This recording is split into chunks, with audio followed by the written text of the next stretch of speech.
Hello बच्चों, let's see the question.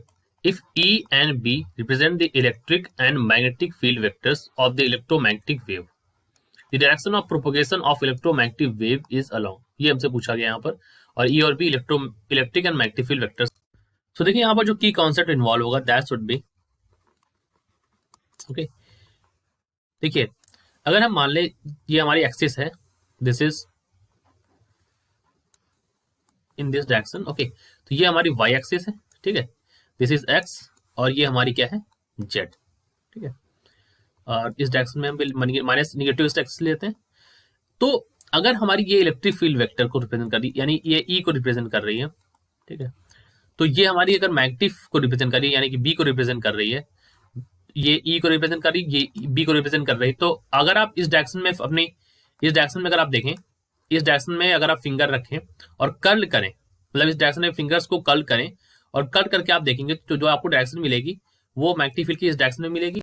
सो अगर आप इनको मल्टीप्लाई कराएंगे, यानी कि ई क्रॉस बी कराएंगे, if you multiply E cross B यानी कि वेक्टर प्रोडक्ट कराएंगे इनका, सो यहाँ से आपको क्या मिल जाएगा, you will get c, that is propagation of wave. जो आपको मिलेगा that would be in this positive x direction.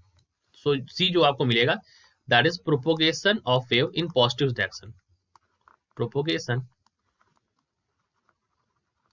Of wave in positive x direction, ठीक है. ये आपको मिल जाएगा.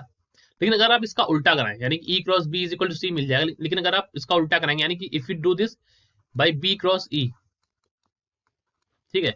तो जैसा जनरली आप मैथमेटिकली जानते हैं कि अगर आप वेक्टर प्रोडक्ट में अगर आप चेंज करेंगे तो यहाँ पर साइन चेंज होता है, this is mathematical.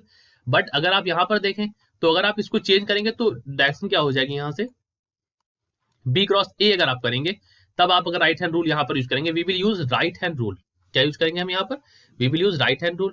So right hand rule जब आप यूज करेंगे तो आपको जो डायरेक्शन मिल जाएगी वो कैसे मिलेगी, it will be negative C direction, यानी कि निगेटिव एक्स एक्सिस. सो यहाँ पर अब प्रोपोगेशन ऑफ वेव क्या है, so here the propagation of wave is in negative x direction, ठीक है. सो दिस इज अवर की कॉन्सेप्ट. अब देखिए एक और एक्सप्लेनेशन है, जो वेव हमारी ट्रेवल करती हैं that they travel like this okay. Suppose this is our Z axis. तो वेव जो हमारी ट्रेवल करती हैं वो जहां पर देखिए जो इलेक्ट्रिक फील्ड और जो मैग्नेटिक फील्ड होते हैं दोनों they are perpendicular to each other. So उनको जो ट्रेवल करते हैं, इलेक्ट्रोमैग्नेटिक वेव की मैं बात कर रहा हूँ यहाँ पर.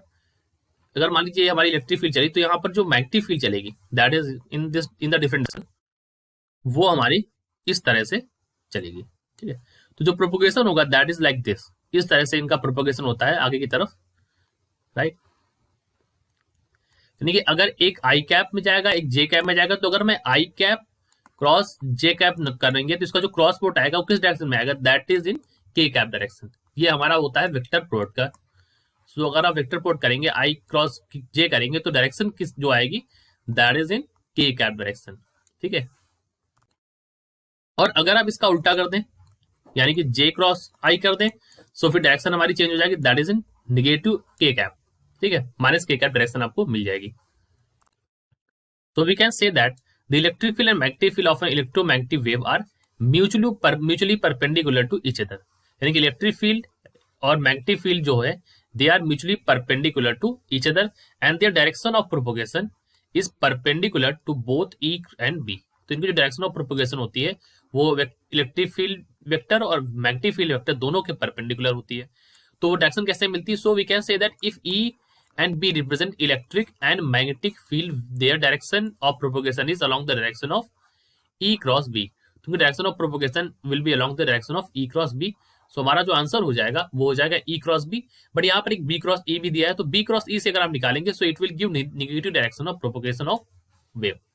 Correct answer is option number D, that is E cross B. So I hope you understood it well. All the best.